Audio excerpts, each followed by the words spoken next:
Bismillahirrahmanirrahim. Assalamualaikum warahmatullahi wabarakatuh. Jumpa lagi dengan kami di channel YouTube revanfajrin.com.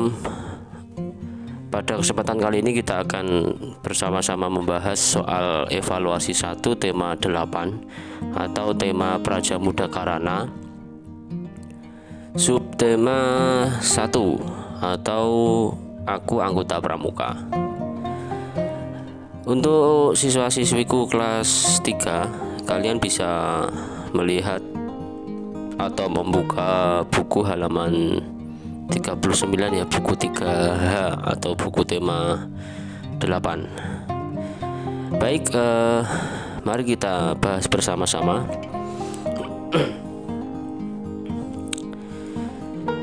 Dari soal PPKN terlebih dahulu, nomor 1. Pramuka selalu berusaha untuk apakah A. bergaya hidup mewah, B. berbakti kepada nusa dan bangsa, C. tangkas bermain segala macam permainan. Baik, untuk soal nomor 1 saya kira cukup jelas, jawabannya adalah B ya, berbakti kepada nusa dan bangsa. Pramuka akan selalu berusaha untuk berbakti kepada nusa dan bangsa. Jawabannya adalah B. Nomor 2, lanjut nomor 2. Bulan peristiwa proklamasi kemerdekaan Republik Indonesia ditunjukkan oleh apakah A. bulu ekor, B. bulu sayap, C. bulu leher. Ini yang dimaksud adalah pada lambang negara Indonesia ya, di Garuda Pancasila, di burung Garuda Pancasila itu, yang menunjukkan bulan peristiwa proklamasi kemerdekaan Republik Indonesia itu yang mana ya. Jadi dalam lambang negara Garuda Pancasila itu ada lambang yang menunjukkan kapan terjadinya peristiwa kemerdekaan Republik Indonesia ya, tanggal 17 bulan Agustus atau bulan 8 tahun 1945.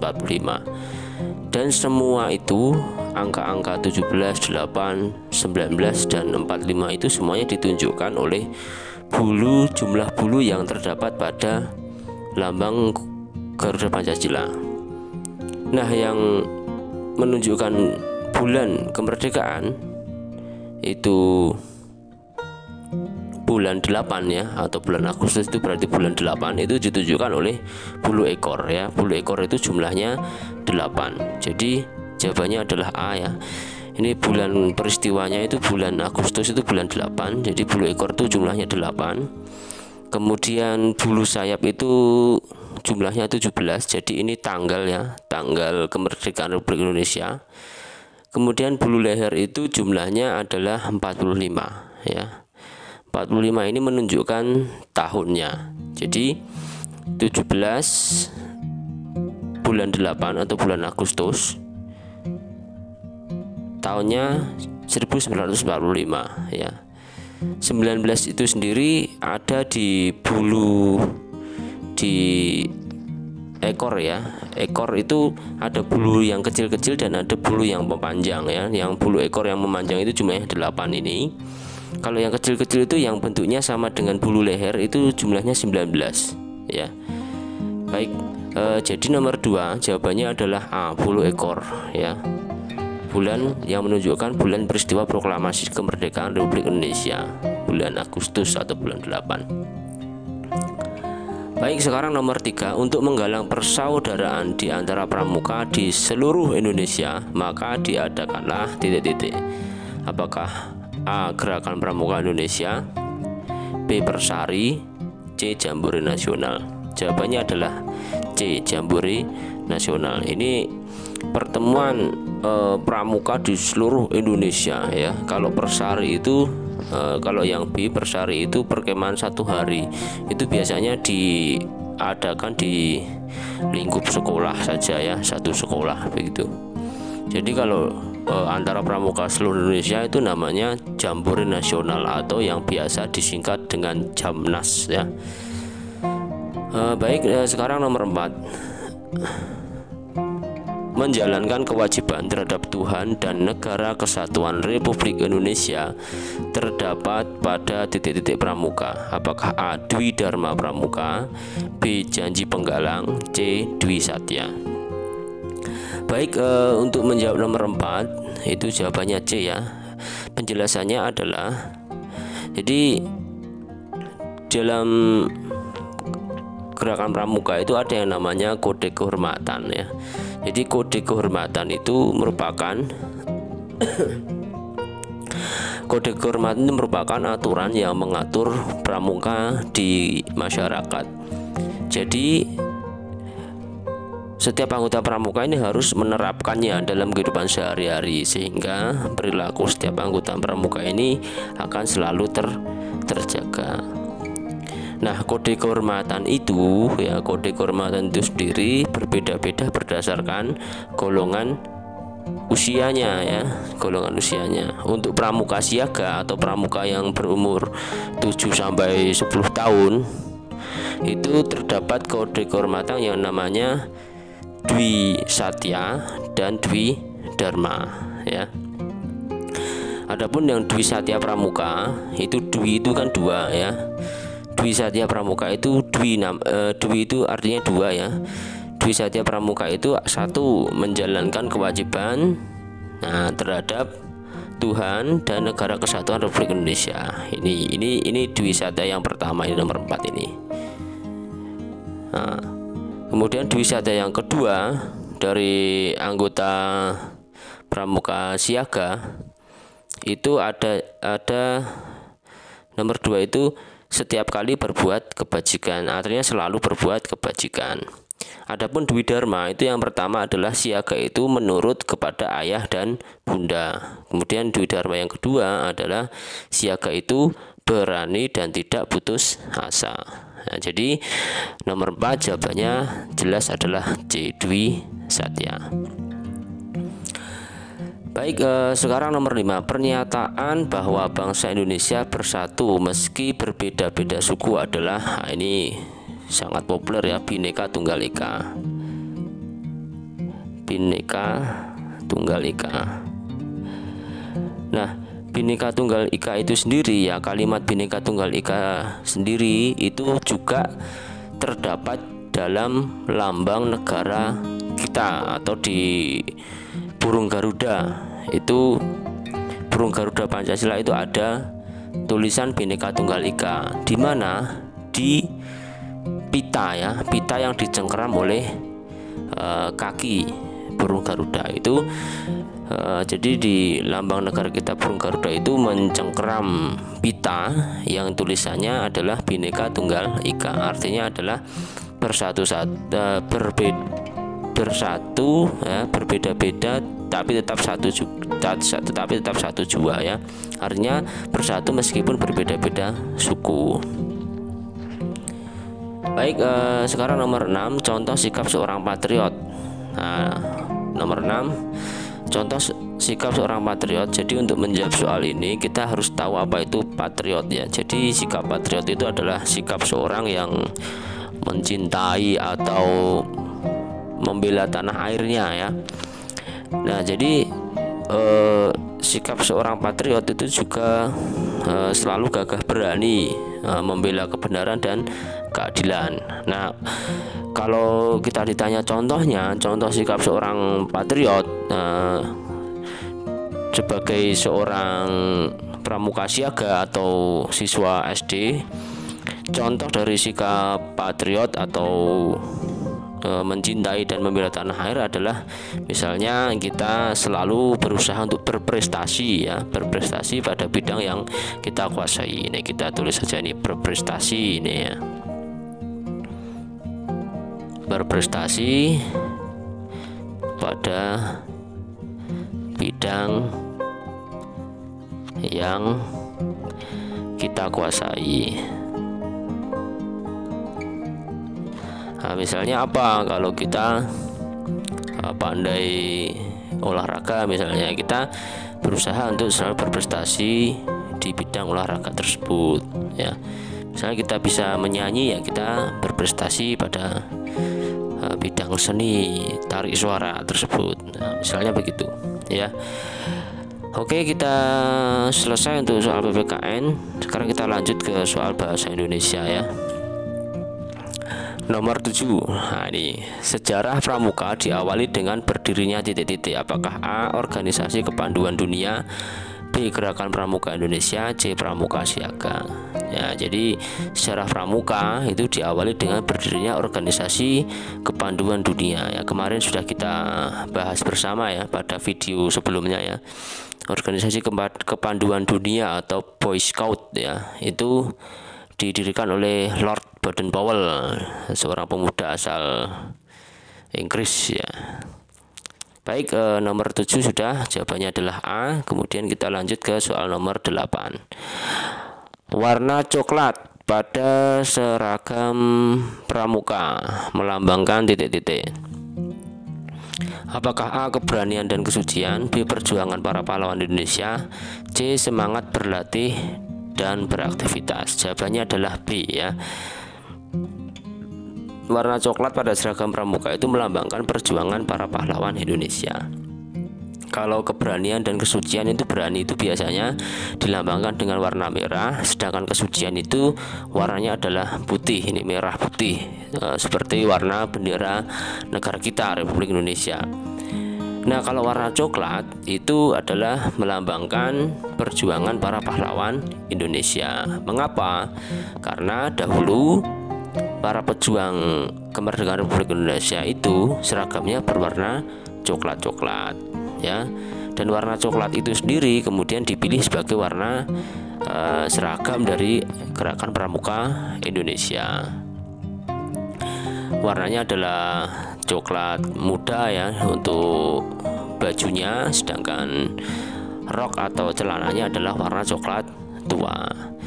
Nah, selain melambangkan perjuangan para pahlawan Indonesia, warna coklat di seragam pramuka itu juga dipilih warna coklat itu karena warna coklat itu tidak mudah tampak kotor ya ketika anggota pramuka ini beraktivitas di luar ruangan, misalnya di lapangan ya. Itu kalau warna coklat itu tidak nampak tidak mudah tampak kotor ya. Berbeda kalau mungkin warnanya putih, itu kalau kita beraktivitas di luar ruangan mudah sekali tampak kotor. Baik, kita lanjut ke soal nomor 9. Lambang Gerakan Pramuka Indonesia adalah titik-titik. Apakah A. pohon kelapa, B. tunas kelapa, C. daun kelapa. Jawabannya adalah B. tunas kelapa. Kemudian 10, sebagai lambang negara, Garuda Pancasila melambangkan titik-titik. Apakah A. keberanian, kemegahan dan kekuatan, B. kesucian, keberanian dan kebijaksanaan, C. keberanian, kebijaksanaan dan kekuatan. Jawabannya adalah C ya, keberanian, kebijaksanaan dan kekuatan ya. Sekarang lanjut nomor 11. Arti patriot adalah, nah ini tadi sudah kita singgung ya pada soal PPKN. Arti patriot itu adalah pecinta dan pembela tanah air. Pecinta dan pembela tanah air itu sikap patriot, arti patriot ya. Kalau contohnya tadi sudah saya contohkan adalah berprestasi pada bidang yang kita kuasai. Oke, lanjut. Sekarang nomor 12. Golongan-golongan dalam kepramukaan berdasarkan usia adalah, nah ini sudah saya tuliskan di sini, adalah pramuka siaga, penggalang, penegak dan pramuka pandega ya.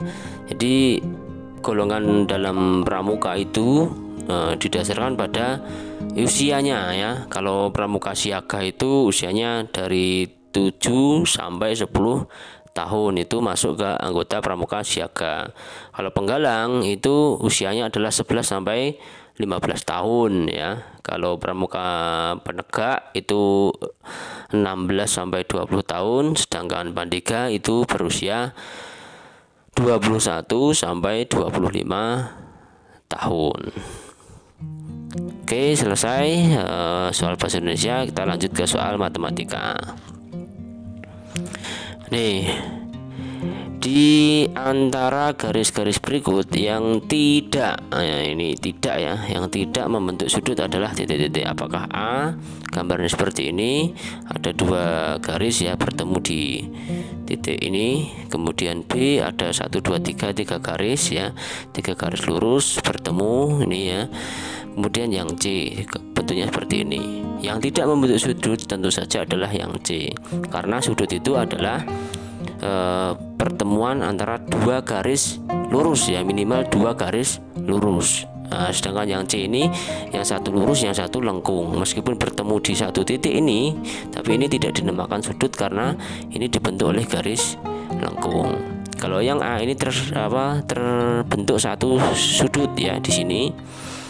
Kalau yang B ini ada dua sudut yang terbentuk, ini sudut pertama, ini sudut kedua ya.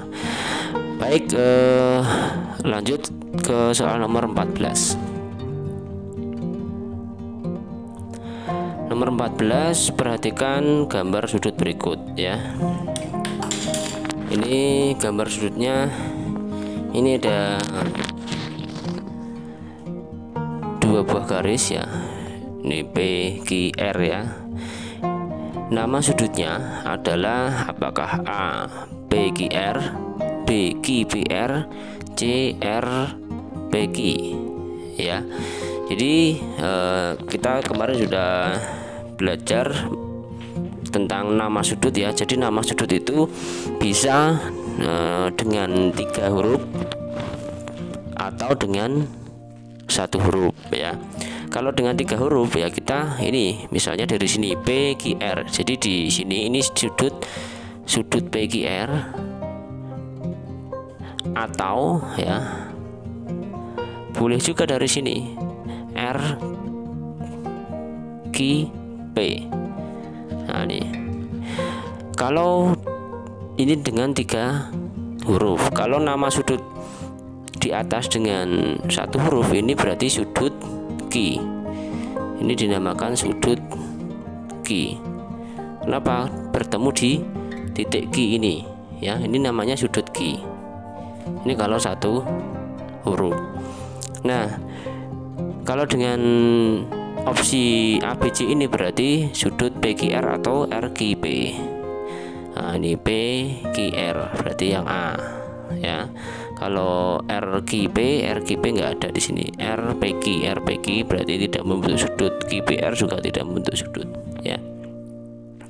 Baik, nomor selanjutnya nomor 15. Jenis sudut pada gambar di atas adalah sudut titik-titik. Nah, ini berarti sudut tumpul ya, karena besarnya lebih dari 90 derajat. Ini 90 derajat kan segini. Nah, ini 90 derajat. Kalau PQR berarti lebih dari 90 derajat, sehingga nomor 15 ini yang terbentuk adalah sudut tumpul C. Kita lanjut ke soal nomor 16 ya. Oke. Pada bangun datar di samping yang termasuk sudut siku-siku adalah titik-titik ya. Jadi ini ada beberapa sudut nih, sudut 1, 2, 3, 4 yang termasuk sudut siku-siku. Oke, apakah jawaban A? NKL. NKL ya, ini NKL ini merupakan sudut siku-siku ya. Jadi jawabannya sudah jelas A. Kalau KLM ini berarti sudut yang kurang dari 90 derajat. KLM ini berarti sudut lancip. Kemudian kalau LMN ini berarti sudut tumpul. Maaf, LMN ini berarti sini ya. LMN itu sudut tumpul. Ini salah nih saya. 90 derajatnya kan di sini. Ya, 90 derajatnya di sini. Oke. Ya, LMN. Ini berarti LMN ini sudut tumpul. Jadi yang termasuk sudut siku-siku adalah jawaban yang ANKL. Untuk menentukan sudut tumpul, siku-siku atau sudut lancip, kalau kita tidak memiliki sebuah busur ya, kita bisa gunakan selembar kertas ya, seperti yang sudah saya sampaikan kemarin ya. Ini coba kita pakai selembar kertas ya. Mengapa saya katakan kita bisa gunakan selembar kertas? Karena kertas itu ya, sudut-sudutnya adalah 90 derajat. Nah, ini bisa kita ukur seperti ini. NKL ini berarti 90 derajat. Ini kalau tidak punya busur ya. Ini NKL pas ya, 90 derajat. Kalau yang ini yang KLM, ini KLM ini seperti ini. KLM KL, nah ini berarti sudutnya kurang dari KLM, berarti sudutnya kurang dari 90 derajat ya. Kalau yang LMN ini berarti seperti ini, kita tempatkan di sudutnya di titik M ya, LMN. Nah ini berarti lebih dari 90 derajat. 90 derajatnya kan di sini. Nah, ini di titik ini. LMN. Nah, ini 90 derajatnya di sini. LMN berarti lebih dari 90 derajat atau sudut tumpul. Oke, saya kira sudah cukup jelas. Sekarang kita lanjut ke soal nomor 17. Pada gambar di samping yang merupakan kaki sudut adalah, nah ini kaki sudut itu ini XY dan YZ ya, XY dan YZ. Nah, ini yang merupakan kaki sudut. Ini sudut Y atau sudut XYZ. Kaki sudutnya berarti XY dan YZ ya. Boleh juga dibalik XY atau YX. Kemudian kaki sudut yang satunya adalah Z, YZ atau ZY, boleh ya, sama saja. Baik, sekarang nomor 18. Tuliskan sudut lancip dan sudut tumpul pada gambar bangun berikut. Nah ini sudut lancipnya dulu ya. Berarti kalau sudut lancipnya ini berarti ini 1, kemudian 2, kemudian 3. Berarti sudut lancipnya, saya tulis yang lancip dulu. Yang lancip dulu berarti ada sudut GAB ya, ini GAB ini atau sudut A ya. Kemudian sudut lancip yang kedua berarti ABC ya. Kemudian sudut lancip yang ketiga ada ini EFG ya, EFG ya. Baik, anak-anak, untuk sudut-sudut ini kalian boleh tulis sebaliknya. Misalnya sebaliknya yang saya maksud nih, GAB ini juga boleh, GAB atau BAG ini sama ya. Kemudian sudut yang kedua ABC itu sama dengan sudut CBA ya, bukan BCA tapi CBA atau ABC. Kemudian sudut EFG atau GFE ya, boleh. Nih, kalau dengan satu huruf berarti sudut lancipnya adalah sudut A, sudut B, dan sudut F ya, paham ya? Oke, sekarang yang sudut tumpul ya, yang tumpul saya tulis di sini. Tumpulnya berarti ini sudut G ya, atau sudut FGA. Sudut FGA itu sama dengan sudut AGF ya, sama saja. Kemudian sudut tumpul yang kedua ini berarti di sini BCD, sudut BCD atau sudut DCB sama saja, atau sudut C sama. Kemudian yang ketiga ini berarti sudut CDE ya, sudut CDE atau sudut EDC atau sudut D ya, sama saja. Kemudian yang terakhir adalah ini ya, DEF, sudut DEF atau sudut FED atau ya sudut E, gitu saja ya. Jadi di sini ada 1 2 3 4 5 6 7, ada 7 sudut, 3-nya merupakan sudut lancip, yang 4 merupakan sudut tumpul ya.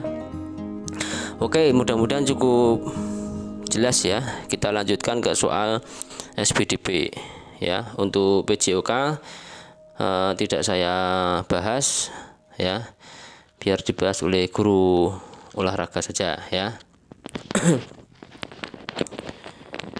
Untuk nomor 25,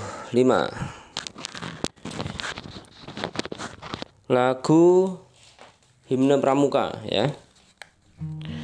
Lagu himne pramuka diciptakan oleh titik-titik.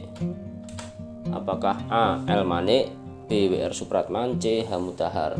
Di himne pramuka itu diciptakan oleh H. Mutahar ya, diciptakan oleh H. Mutahar. Kemudian nomor 26, himne pramuka terdiri dari titik-titik baris ya. Himne pramuka itu lagunya yang seperti apa? Yang kami pramuka Indonesia, manusia Pancasila. Ini terdiri dari 7 baris ya. Jadi baris yang pertama, kami pramuka Indonesia. 2, manusia Pancasila. 3, Satya kuku dharmakan. 4, Dharma kuku baktikan. 5, agar jaya Indonesia. 6, Indonesia tanah airku. Nah, yang ke-7, kami jadi pandumu. Nah, ini berarti ada 7 baris. Kemudian nomor 27, pola irama pada lagu himne pramuka adalah A sama, B berbeda-beda, C mendatar. Tentu saja jawabannya adalah yang B, berbeda-beda. Oke, sekarang lanjut ke nomor 28. Lagu pramuka yang diciptakan oleh A.T. Mahmud adalah titik-titik. A.T. Mahmud itu yang salah satu lagu yang terkenal untuk yang berkaitan dengan kepramukaan ini adalah lagu Di Bawah Langit Malam ya. Jadi lagu Di Bawah Langit Malam itu diciptakan oleh A.T. Mahmud ya. Kemudian lanjut ke nomor 29, tepuk tangan yang lambat. Nah, ini tepuk tangan yang lambat dapat dilakukan untuk mengiringi lagu Di Bawah Langit Malam. Terus yang terakhir nomor 30, lagu Di Bawah Langit Malam mengisahkan tentang tentang pengalaman berkemah. Lagu Di Bawah Langit Malam itu lagunya yang seperti apa ya? Ini menceritakan tentang pengalaman berkemah. Ini jadi lagunya yang seperti ini. Di bawah langit malam penuh berbintang, cahaya api unggun bersinar terang. Nah, ini kulihat sekitarku, Praja Muda karena merasakan dalamnya persaudaraan, sejiwa dan sekata kami berjanji bekerja dan berbakti pada negeri. Nah, ini lagunya Di Bawah Langit Malam ya, menceritakan tentang pengalaman berkemah. Nah, ini mohon maaf kalau ya suaranya kurang los, ini saya di dalam kamar jadi tidak terlalu lepas ya menyanyinya. Tapi mudah-mudahan ya sudah tersampaikan bahwa lagu Di Bawah Langit Malam itu mengisahkan tentang pengalaman berkemah dari anggota pramuka. Baik, kita sudah selesai melakukan pembahasan dari soal PKN sampai soal SPDB. Ada 30 soal kecuali yang soal PJOK yang tidak kita bahas ya. Mudah-mudahan bermanfaat. Kalau ada kesalahan saya mohon maaf. Anak-anak bisa sampaikan koreksinya ya di komentar ya, di link komentar, atau khusus siswa-siswi saya, kalian bisa langsung menghubungi saya di WhatsApp ya, melalui WhatsApp atau di grup WhatsApp, sehingga kita bisa sama-sama diskusikan, boleh ya. Baik, mudah-mudahan bermanfaat. Saya akhiri. Assalamualaikum warahmatullahi wabarakatuh.